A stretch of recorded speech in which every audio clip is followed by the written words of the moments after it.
dan kita tidak menginginkan sama sekali ada yang namanya PHK di Ancol. Jadi kalau Anda katakan BUMD yang punya hati saat ini, Ancol adalah di antara yang sedikit itu. Geis ini adalah komisaris BUMD Pembangunan Jaya Ancol. Dia disebut tangan kanan Anies untuk memaki-maki orang. Geis adalah sosok yang penampilannya berbanding terbalik dengan Anies. Kalau Anies nampak selalu berusaha cool, menjaga kata-kata, berwibawa, lembut, rasional, Geis sebaliknya. Kalau bicara dia seperti preman yang tak tahu tata krama, kasar, artikulasinya kacau, dan bahkan sering berkesan tak berlogika. Kebongkar, banyak proyek mangkrak di Ancol sejak era Anies dan Tuyul Ancol. Pantes si Tuyul kabur. Ditulis oleh tim redaksi jurnal, dikutip dari berbagai sumber. Halo, kembali berjumpa dengan suara Fani Bakri di channel Jurnal 45. Banyak proyek mangkrak yang ada di PT Ancol kini menjadi sorotan. Gagalnya Geis Khalifah dalam mengelola manajemen aset dituding menjadi sebab Ancol diambang kebangkrutan. Anies Baswedan yang menunjuk Geis sebagai komisaris pun didaulat menjadi akar permasalahan di Ancol saat ini. Beberapa waktu silam, mantan komisaris utama dan independen PT Pembangunan Jaya Ancol, Thomas Rikasi Lembong, menyebut sejumlah proyek di kawasan Ancol mangkrak akibat ketidakmampuan manajemen mengelola aset. Seperti pembangunan Hotel Bintang 5 persis di samping Putri Duyung terbengkalai. Selain itu, mantan Kepala Badan Koordinasi Penanaman Modal ini menyinggung pengelolaan ABC Mall atau Ancol Beach City yang berada di kawasan Pantai Karnaval Ancol hingga pembangunannya yang kualitasnya buruk. Operasional aset yang pengelolaannya dipegang oleh dua pengusaha berkongsi ini terpaksa mandek lantaran adanya konflik internal.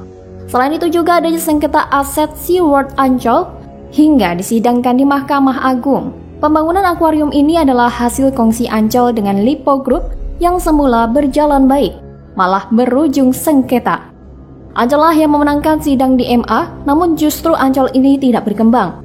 Banyak proyek gagal, mangkrak atau bermasalah di Ancol. Terlebih mengkonfirmasi terkait pengelolaan ABC Mall atau Ancol Beach City yang berada di kawasan Pantai Karnaval Ancol hingga pembangunannya yang kualitasnya buruk.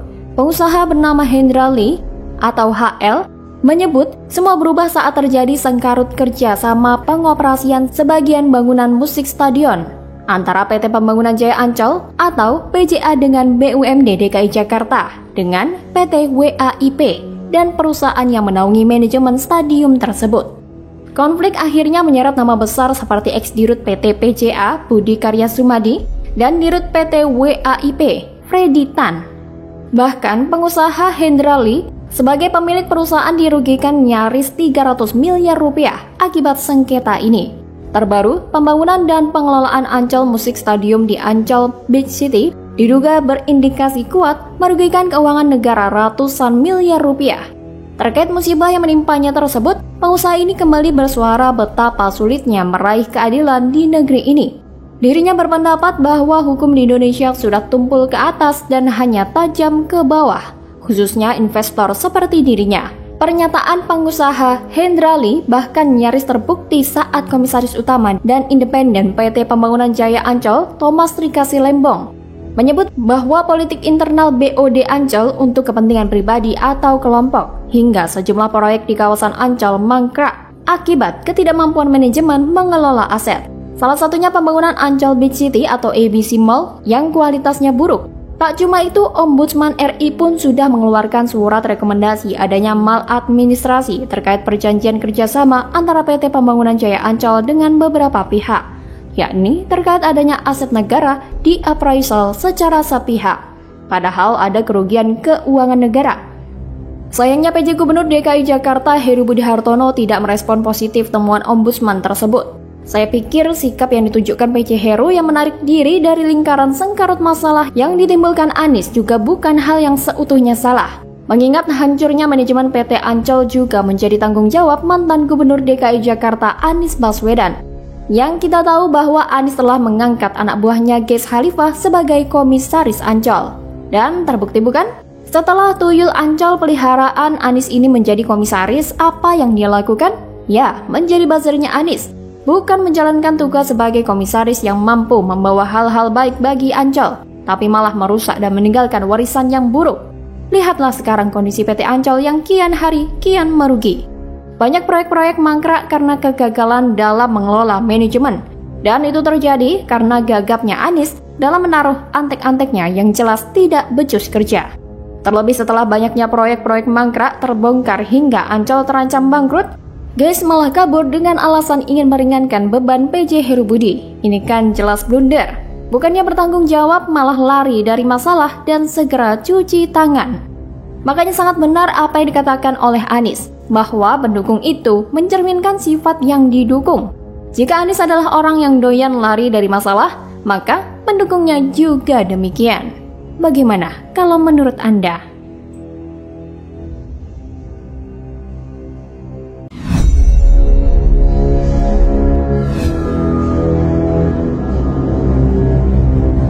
Antara Pak Sandi dan Pak Anies kalau di berita saya agak membingungkan soal 0 rupiah dari 0% 0 rupiah untuk pembelian tanah. Nah kemudian saya melihat ini untuk yang 7 juta penghasilannya. Nah saya ingin tanyakan, rumah yang Bapak sediakan itu rumah tapak atau rumah susun? Lalu untuk orang berpenghasilan 7 juta atau 3 juta? Karena Pak Sandi juga bilang orang yang gaji 4 juta ke bawah nggak bakalan mungkin beli rumah di Jakarta. Ini fakta. Korupsi tanah DP 0 itu sudah membuat 4 orang menjadi tersangka, dan ini adalah pembangunan janji prioritas ketika masa kampanye yang seperti yang saya jelaskan di awal tadi gitu ya. Ternyata ada selain soal rumahnya yang nggak sesuai gitu, rumahnya yang nggak sesuai dengan keinginan masyarakat menengah gitu, ternyata ada kasus-kasus korupsi yang melatar belakanginya. Heru Budi dan Pemprov DKI lepas tangan soal DP 0 rupiah, biarkan rakyat yang menilai. Janji yang melenceng dari target, warga DKI yang kena tipu. Ditulis oleh tim redaksi jurnal, dikutip dari berbagai sumber. Halo, kembali lagi dengan saya Nana Chaniago di channel Jurnal 45. Anies Baswedan ketika menjadi Gubernur DKI Jakarta menjanjikan rumah DP 0 rupiah untuk warganya. Janji ini membuat revisi dan penurunan target serta menjadi sasaran kritik. Program ini awalnya diluncurkan Anies Sandi dalam rangka mengatasi masalah kepemilikan hunian sebagian besar warga Jakarta, terutama mereka dari kalangan menengah ke bawah. Berdasarkan laman resmi Anies Sandi, www.jakartamajubersama.com, tertera keterangan jumlah kepemilikan hunian di Jakarta baru 51% dari total warga Jakarta untuk rumah tapak dan hunian vertikal. Sedangkan 40% sisanya disebut berasal dari kalangan masyarakat miskin dan belum punya rumah atau hunian sendiri. Tujuan program ini adalah memberi solusi kepemilikan hunian bagi warga DKI Jakarta yang kurang mampu dengan uang DP yang ditanggung terlebih dahulu oleh pemerintah daerah. Nantinya, peserta program DP 0 rupiah mencicil uang DP kepada pemerintah dan bisa melanjutkan cicilan bulanan dalam jangka waktu yang relatif panjang. Dilihat dari nilai cicilan yang tergolong tinggi setiap bulannya, selain itu syarat utamanya, yakni bagi warga yang memiliki penghasilan antara 4 juta rupiah hingga 7 juta rupiah. Padahal rata-rata warga kurang mampu di ibu kota, penghasilannya di bawah upah minimum provinsi, yakni sekitar 3,6 jutaan rupiah pada saat itu. Tentunya hal tersebut bertolak belakang dengan janji Anies Baswedan dan Sandiaga Uno saat kampanye pada Pilkada DKI Jakarta beberapa waktu yang lalu. Berdasarkan penelusuran jawapos.com, saat kampanye Anies dia menyampaikan akan memberikan hunian bagi warga kurang mampu. Ada juga penjelasan bahwa program tersebut dikhususkan untuk hunian vertikal atau rumah susun sederhana milik, bukan rumah tapak seperti penjelasan pada awal masa kampanye. Padahal dulu pada saat kampanye, Anies menyebut bahwa rumah dengan DP 0 rupiah bisa dimiliki oleh warga yang penghasilannya kecil atau di bawah UMP.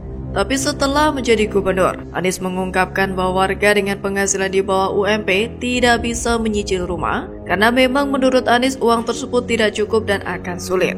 Lantas pernyataan tersebut diunggah oleh pegiat media sosial Yusuf Muhammad. Dalam narasi cuitannya, Yusuf menyebut bahwa biarkan rakyat menilai siapa sebenarnya pemimpin yang jujur. Di sisi lain, mana ada warga miskin ibu kota yang penghasilannya 4-7 juta, sehingga masyarakat kurang mampu sudah jelas tidak dapat memiliki hunian tersebut. Dan ternyata kebenaran menemukan jalannya sendiri. Dan apa yang diramalkan, apa yang dikatakan Pak Ahok tidak mungkin itu terjadi juga. Setelah menjadi gubernur DKI, Anies dibuat pusing oleh janji-janji kampanyenya yang terkesan memang retorika dan manis di bibir saja namun sangat sulit untuk dibuktikan. Apalagi kasus dugaan korupsi pengadaan tanah yang menjerat Yori terkait program DP 0 rupiah Pemprov DKI Jakarta. Selain itu, Pemprov DKI Jakarta juga tidak menyediakan lahan DP 0 rupiah. Hanya pihak ketiga yang akan menyediakannya karena asetnya nanti akan menjadi aset milik pengembang. Jadi sekali lagi, kami hanya memfasilitasi pembiayaan kepada masyarakat calon penerima manfaat hunian tersebut. Jadi bukan dari sisi penyediaan suplai huniannya, tapi dari sisi bantuan pembiayaannya, kata Sarjoko. Benar-benar tak ada yang beres dari kerjaan Anies. Dari sekian banyak janji manis, memang ini yang paling parah tingkat kebohongannya. Janjinya segede gajah, tapi fakta di lapangan, hasil kerjanya hanya sekecil biji wijen. Lagi-lagi Anies ini seharusnya membuat rakyat Indonesia sadar, jangankan jadi gubernur, jadi lurah atau jadi kepala lingkungan aja tidak cocok dan tidak pas. Konon mau naik kelas seperti Pak Jokowi, ngimpi.